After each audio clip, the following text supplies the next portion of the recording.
এই সমগ্র সংসারের সব থেকে গুরুত্বপূর্ণ ব্যক্তি কে? স্বয়ং আপনি। নিজের জন্য তো বটেই, তাই না? কারণ যখন আপনি জন্মগ্রহণ করেন, নিজের চোখ খোলেন, এই সংসারে আসেন, তখনই তো এই সংসারকে আপনি দেখতে পান, অনুভব করতে পারেন। এখানকার আবেগ, এখানকার মানুষজন তখন থেকেই অনুভব করেন। যদি আপনি না থাকেন, তাহলে এই সংসারের অস্তিত্ব আপনার কাছে শূন্যের সমান, তাই না? আপনি না থাকলে এই সংসারও আপনার কাছে নেই। এবার সবাই বলবেন যে এ তো সত্যি কথা। সেই অনুযায়ী তো আমার স্বার্থপর হওয়া উচিত, অহংকারী হওয়া উচিত, কারণ আমার কাছে আমিই তো সবকিছু। দৃষ্টিভঙ্গি পাল্টে দেখুন। আপনার কাছে সব থেকে বেশি গুরুত্বপূর্ণ ব্যক্তি কে? আপনি নিজেই। সেই মানুষটি কেমন হওয়া উচিত একটু ভেবে দেখুন। সব সময় সকলকে সাহায্য করুন, একসাথে মিলে পরিশ্রম করুন, সাহায্য করুন অন্যদেরকে। এটা অতি আবশ্যক। এবং তার থেকেও বেশি গুরুত্বপূর্ণ হলো এটাই যে আপনার মনে যেন কখনো এই বিষয়ে ভয় না থাকে যে আমি আমার প্রিয়জনদের, আমার কাছের মানুষগুলিকে হারিয়ে ফেলবো। এই ভয় কখনোই মনের মধ্যে থাকা উচিত নয়। যদি ভয় থাকে তাহলে থাকুক এই বিষয়ে যে সকল মানুষ আমার জীবন থেকে, আমার থেকে দূরে চলে যাচ্ছেন, তাদের বাধা দিতে দিতে আমি যেন নিজেকেই না হারিয়ে ফেলি, নিজের অস্তিত্বকেই না হারিয়ে ফেলি, নিজের ব্যক্তিত্বকে, নিজের বিচারধারাকে, নিজের করুণার শক্তি না হারাই। তাহলে এই ভয় ত্যাগ করুন আর আমার সাথে ভালোবেসে বলুন, রাধা রাধা। মানুষের জীবনে দুই ধরনের আবেগ থাকে যা চিরকাল তার সাথে বসবাস করে। প্রথম, স্বপ্ন। দ্বিতীয়, অজুহাত। মানুষ হাজার হাজার স্বপ্ন দেখতে পারে। আমাকে এই কাজ করতে হবে, আমাকে ওখানে ঘুরতে যেতে হবে, আমায় জীবনে এই অসম্ভব কাজ বাস্তবায়িত করে দেখাতে হবে, আদি ইত্যাদি। এবার ঠিক যেমন স্বপ্ন দেখেন, সেইভাবে অজুহাতও খুঁজে নিয়ে আসেন। আমি এই স্বপ্ন পূরণ করতে পারলাম না, কারণ আমাকে কেউ সাহায্যই করলো না, কারণ আমি দুর্বল হয়ে পড়েছিলাম, কারণ আমার কাছে সময়ই ছিল না, আদি ইত্যাদি। এবার সাফল্য এবং অসফলতার মাঝখানে এই ধরনের সংঘর্ষ হতে থাকে। সাফল্য তখন লাভ করা সম্ভব যখন আপনার স্বপ্ন আপনার অজুহাতের থেকে অনেক বড় হয়। আর অসফলতা তখন পাবেন যখন আপনার অজুহাত আপনার স্বপ্নের থেকে অনেক বড় হয়। আপনি যদি সাফল্য লাভ করতে চান, তাহলে চেষ্টা করতে থাকুন, পরিশ্রম করুন। যদি অসফল হন, তাহলে ভয়ভীত হওয়ার কোনো প্রয়োজন নেই। নিজের ভুল বুঝুন, তাকে শুধরে নিন, আবার চেষ্টা করুন। কিন্তু যদি নিজের জীবনে অজুহাত নিয়ে আসেন, তখন স্বপ্ন কখনো পূরণ হবে না। আসুন আমার সাথে ভালোবেসে বলুন, রাধা রাধা। এমন কিছু রয়েছে মানুষের মনে, তাদের জীবনে এমন এক আবেগ যা সর্বজন বিদিত, যা সবাই জানেন যে উপস্থিত আছে। সেটাকে আমরা সমস্যা বলে থাকি। এমনিতে আমরা সকলেই জানি যে এমন কোনো গৃহ নেই যেখানে মৃত্যুর ছায়া পড়েনি, এমন কোনো বৃক্ষ নেই যার দ্বারা ওষুধ তৈরি সম্ভব নয়, এমন কোনো অন্ন নেই যা সময়ের সাথে বিষ বা অমৃতে পরিণত হতে পারে। এবার এই সমস্যাগুলি কোনো ব্যক্তির জন্য সমস্যা হতে পারে, কিন্তু নিজে থেকে এরা কোনো সমস্যাই নয়। এরা আসে আমাদের সাহায্য করতে, আমাদের কিছু শেখাতে। আপনি নিজেই দেখুন, পর্বতের শিখর থেকে কোনো এক পাখি পড়ে গিয়ে নিজের প্রাণ ত্যাগ করলো। সেটা কখন সম্ভব? যখন সেই পাখি ওড়ার চেষ্টাই করে না। তখন যখন কোনো ব্যক্তি জলে পড়ে যান এবং ডুবে গিয়ে নিজের প্রাণ হারান, এর সম্ভাবনা কখন বেশি থাকে? যখন সেই ব্যক্তি সাঁতার কাটার চেষ্টাই করেন না। তখন এই সমস্যা প্রত্যেকের জীবনে থাকবেই, কিন্তু এটা মনে রাখা প্রয়োজনীয় যে কোনো সমস্যা পরিস্থিতির কারণে সমস্যা হয়ে ওঠে না। এই পরিস্থিতি যখন আমাদের সামনে আসে, আমাদের তা কঠিন মনে হয়, আমরা নতমস্তক হয়ে পড়ি, ভয়ভীত হয়ে পড়ি, তার সম্মুখীন হতে পারি না। তখন তা সমস্যার রূপ নেয়। দৃঢ় হয়ে দাঁড়িয়ে থাকুন সাহসের সাথে, এই পরিস্থিতিগুলির সম্মুখীন হন দেখবেন সমস্যা কখন সাফল্যে পরিণত হবে আপনি জানতেই পারবেন না। আসুন আমার সাথে ভালোবেসে বলুন, রাধা রাধা। দীপাবলি আমাদের সবথেকে বড় উৎসব। শ্রীরাম রাবণকে পরাস্ত করে 14 বছরের বনবাস কাটিয়ে আবার অযোধ্যায় ফিরে এলেন অমাবস্যার রাত্রে। অযোধ্যায় সবাই খুব প্রসন্ন ছিলেন, খুবই উৎসাহিত ছিলেন। অযোধ্যায় সহস্র প্রদীপ প্রজ্বলিত করা হয়েছিল এই উৎসবে। একে আমরা দীপাবলি বলে থাকি। এবার এই বিষয়ে আমরা সকলে জানি। আপনি কি এটা জানেন যে শ্রীরাম বাস্তবে অমাবস্যার এক রাত আগেই অযোধ্যায় পৌঁছে গেছিলেন? সবার সামনে অমাবস্যার রাতে এসেছিলেন। এর কারণ কি? শ্রীরাম প্রমাণ করতে চেয়েছিলেন যে যে কোনো সময়, দিন হোক বা রাত, শুভ বা অশুভ হয় না। শুভ অশুভ কিছু থাকলে তা হলো মানুষের চিন্তা, তার ভাবনা, তার নির্বাচন আর তার কর্ম। নিজেই দেখে নিন, শ্রীরাম শুভ কাজ করে ফিরেছিলেন এবং অমাবস্যার মতো গভীর এক রাত্রিকেও দীপাবলিতে পরিবর্তিত করেছিলেন। এমনটাই যদি আমরা করতে পারি, তাহলে এমন কোনো গৃহে যান যেখানে অসহায় ব্যক্তি রয়েছেন, যা অন্ধকারাচ্ছন্ন, আর সেখানে প্রকাশ প্রজ্বলিত করুন।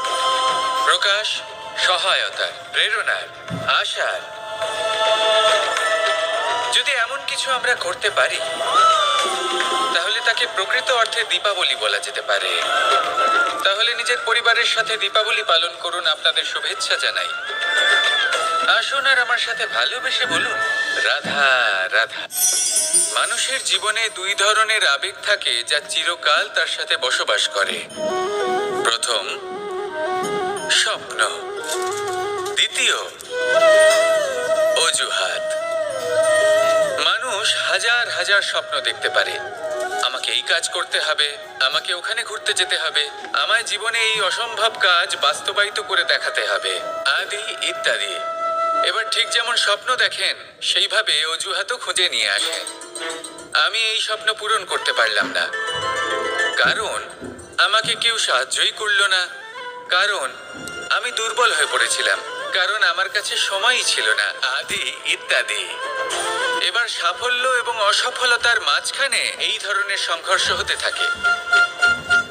সাফল্য তখন লাভ করা সম্ভব যখন আপনার স্বপ্ন আপনার অজুহাতের থেকে অনেক বড় হয়, আর অসফলতা তখন পাবেন যখন আপনার অজুহাত আপনার স্বপ্নের থেকে অনেক বড় হয়।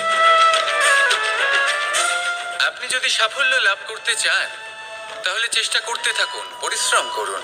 যদি অসফল হন, তাহলে ভয়ভীত হওয়ার কোনো প্রয়োজন নেই। নিজের ভুল বুঝুন, তাকে শুধরে নিন, আবার চেষ্টা করুন। কিন্তু যদি নিজের জীবনে অজুহাত নিয়ে আসেন, তখন স্বপ্ন কখনো পূরণ হবে না। আসুন আমার সাথে ভালোবেসে বলুন, রাধা রাধা। এই সংসারের সব থেকে কঠোর ধাতুর মধ্যে একটি হলো লোহা। লোহা দিয়ে আমরা অনেক অস্ত্র শস্ত্র লাভ করি, অনেক বস্তুও লাভ করি। এবার এই লোহাকে কাটার জন্য, একে কোনো আকার দেওয়ার জন্য কি প্রয়োগ করতে হয়? লোহা। এবার এই কথাটা আমরা সকলেই জানি যে লোহার দ্বারাই লোহাকে কাটতে হয়। এবার এই কথা আমি আপনাকে কেন বলছি? এরপরে খুব বড় একটা প্রশ্ন আসে, যা খুব বড় শিক্ষা দিয়ে যায়। এটা কেন হয় যে আমরা একটা লোহা দিয়ে একটা লোহাতে আঘাত করছি, কিন্তু যে লোহা দ্বারা আঘাত করছি তার আকার বদলাচ্ছে না, যার উপর প্রহার করছি তার আকার বদলাচ্ছে? এতে পার্থক্যটা কোথায়? পার্থক্য হলো তাপমাত্রার। দেখুন, যে লোহাকে আমরা কাটতে চাই তার তাপমাত্রা বাড়াতে হয়, তাকে গরম করতে হয়। আর যে লোহা দ্বারা আমরা আঘাত করতে চলেছি, সেই লোহা আমাদের ঠান্ডা রাখতে হয়। অর্থাৎ ঠান্ডা লোহা গরম লোহাকে কেটে দেয়। এবার এই শিক্ষা কি আমাদের জীবনে যথেষ্ট নয়? আমাদের জীবনে অনেক সমস্যা আসতে পারে, কিন্তু আমাদের এই বিষয়ে বিশেষ খেয়াল রাখতে হবে যে আমাদের মনকে আমরা যেন ঠান্ডা রাখি, এই মস্তিষ্ককে শান্ত রাখতে হবে। যদি আমরা ক্রোধ বা ঈর্ষার আগুনে জ্বলতে থাকি, বিদ্বেষ বিদ্বেষের আগুনে জ্বলতে থাকি, তাহলে আমরাও সেই লোহার মতোই হয়ে যাব যার তাপমাত্রা অত্যন্ত বেশি। তখন যে কেউ এসে আমাদের বিচ্ছিন্ন করে চলে যাবে। মনে রাখবেন, যিনি যত বেশি স্থির বুদ্ধির অধিকারী, যিনি হলেন সব থেকে বেশি শান্ত, তিনি হলেন সব থেকে বেশি বলশালী। তাহলে শান্ত থাকুন আর আমার সাথে ভালোবেসে বলুন, রাধা রাধা। মানুষ কখনো কখনো সময়কে নিয়ন্ত্রণ করতে চেষ্টা করে, কখনো কখনো সময়ের গুরুত্ব বুঝতে পারে না। এটা ভাবে যে এই কিছু মুহূর্ত কেটে যাক, একে অতিবাহিত করি, তাহলে কি বা হবে? কয়েকটা মুহূর্ত মাত্র, কিন্তু তা নয়। আজকের একটা মুহূর্ত ভবিষ্যতের অনেক বড় পরিবর্তনের ভিত হতে পারে। আজকের একটা মুহূর্ত আপনার ভবিষ্যৎকে উজ্জ্বল করে তুলতে পারে। সেই জন্য ছোট ছোট মুহূর্তগুলিকে অদেখা করবেন না। সময়কে কাজে লাগান, পূর্ণরূপে কাজে লাগান। এবার যদি আপনি কাউকে সাহায্য করতে চান আর সেই কারণেই যদি থেমে থাকেন, তাহলে ঠিক আছে, কারণ আপনি কাউকে সাহায্য করে তার জীবনকে আরো ভালো করে তুলতে চাইছেন, আরো শ্রেষ্ঠ করতে চাইছেন। এই পুণ্য, এই কর্ম ফিরে আপনার কাছেই আসবে আর আপনার জীবনকে শুভ করে তুলবে। কিন্তু যদি আপনি আলস্যের কারণে থেমে থাকেন এবং কিছুই না করেন, সময় নষ্ট করেন, তাহলে কিন্তু একটাই ঘটনা ঘটবে, আপনার ভবিষ্যৎ বিপদগ্রস্ত হয়ে পড়বে, আর কিছুই নয়। সেই জন্য এটা বোঝা প্রয়োজন যে কখন থামতে হবে এবং কেন থামতে হবে। যদি আপনার থামার কারণ এবং সময় অনুচিত হয়ে থাকে, তাহলে আপনার ভবিষ্যৎ কখনোই উচিত হতে পারে না। সেই জন্য সময়কে সম্মান করুন আর পূর্ণ ব্যবহার করতে শিখুন। আর আমার সাথে ভালোবেসে বলুন, রাধা রাধা। জীবনে সবসময় সেটা হয় না যা আমরা চাই, তেমন ভাবে হয় না যেমন ভাবে আমরা চাই। এবার তাতে আমরা দুঃখ পাই, নিরাশ হয়ে পড়ি, ভাগ্যকে দোষ দিই অথবা অন্য কাউকে বা নিজেকে। কিন্তু সত্যটা কি, সেটা আমাদের জানতে হবে। এই সংসার নির্মিত হয়েছে পাহাড় দ্বারা এবং পাথর দ্বারা। তাই প্রত্যেক স্থানে ছোট ছোট ছোট ছোট নুড়ি পাথর তো অবশ্যই থাকবে। এগুলো এড়িয়ে যাওয়া সম্ভব নয়, আর এই কথাটা আমরা সকলে জানি। এবার এইভাবেই আমাদের জীবনে নানান রকমের সমস্যা লেগেই থাকে। এর হাত থেকে কোনোভাবেই নিস্তার পাওয়া সম্ভব নয়। একটা সমস্যা এড়াতে যান, দ্বিতীয় চলে আসবে, দ্বিতীয় সমস্যা এড়াতে যান, তৃতীয় চলে আসবে। কিন্তু সমস্যা জীবনে থাকবেই, আর আপনাকে সাহায্য করার জন্যই থাকবে কোনো না কোনো রূপে। আপনার চারপাশে পাথর আছে, এটা আপনার উপর নির্ভরশীল আপনি কি করবেন, কোন পথে অগ্রসর হবেন এবং কিভাবে অগ্রসর হবেন। এবার দেখুন, এটা তো সবসময় সম্ভব নয় যে আপনার পদতলে ফুলের চাদর থাকবে, এটা তো অসম্ভব। সেই জন্য উচিত এটাই হবে যে আপনি পাদুকা পরিধান করে জীবনে অগ্রসর হন। এর সারমর্ম এটাই, যখনই জীবনে সমস্যা আসবে দৃঢ় হয়ে সম্মুখীন হন এবং এটা বোঝার চেষ্টা করুন যে এই সমস্যা জীবনে কেন এলো, কি শিক্ষা দিয়ে গেল। আপনার মধ্যে দোষ অবশ্যই থাকবে, তাকে গুণে পরিবর্তিত করুন। এই জীবন আরো বেশি সহজ সরল হবে এবং প্রসন্ন হয়ে বলবে, রাধা রাধা। মানুষের দুটো রূপ রয়েছে, এক আমাদের এই মুখ যা শুধুই চোখে দেখা যায়, আর দ্বিতীয় আমাদের এই মন যা শুধুমাত্র অন্তরাত্মা দ্বারা দেখা যায়। এবার আমাদের এই মুখ তা ঈশ্বর সকলকেই আগে থেকেই প্রদান করেছেন, কিন্তু এই মন কেমন হবে তা আমাদের জীবনের অনুভূতি এবং আমাদের জীবনের লক্ষ্য এগুলি সুনিশ্চিত করে। অর্থাৎ নেত্র দিয়ে দেখা যায় আমাদের এই মুখ, তা শুধুই এই কারণে প্রয়োজন যাতে সংসার আমাদের দেখতে পায়, আমাদের চিনতে পারে। কিন্তু যদি এই সংসারে আপনি প্রকৃত অর্থে মান সম্মান লাভ করতে চান, তাহলে নিজের অন্তরাত্মাকে আপনাকে বিকশিত করতেই হবে। দেখুন, কথায় আছে এই যে অসুর, তা শারীরিকভাবে উপস্থিত নয়, তা মনের মধ্যে থাকে। যদি এই মন থেকে অসুরকে বের করে দেওয়া যায়, তাহলে শরীরে তা উপস্থিত থাকবেই না। তাই মনকে শুদ্ধ করুন আর আমার সাথে ভালোবেসে বলুন, রাধা রাধা। পরিশ্রম, এই শব্দগুলি শুনতে হয়তো ছোট মনে হয়, কিন্তু এর মূল্য অনেকটাই অধিক। এবার প্রয়াসও কিন্তু দুই ধরনের হয়। একটা প্রয়াস তাই যা আমরা নিজের মন থেকে, অন্তর থেকে সমগ্র শক্তি দিয়ে করার চেষ্টা করি। এবারে এই প্রয়াস প্রচেষ্টার নামান্তর। কিছু প্রয়াস এমনও হয় যেমন দ্রুতক্রীড়া খেলা।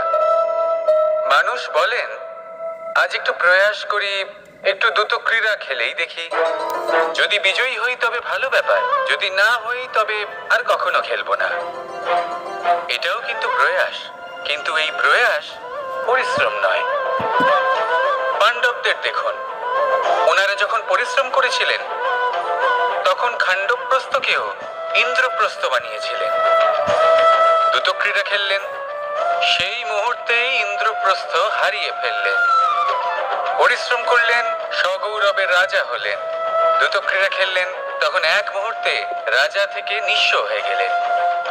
সারমর্ম এটাই যে দ্রুতক্রীড়া কখনো কখনো আপনার মিত্র হতে পারে, কখনো সে আপনাকে বিজয়ী করতে পারে, কিন্তু প্রয়াস এবং পরিশ্রম যখন একসাথে মিলিত হয় তখন তা সর্বদাই আপনার সাথে থাকে। প্রয়াস করতে থাকুন, পরিশ্রম করতে থাকুন, আর আমার সাথে ভালোবেসে বলুন, রাধা রাধা।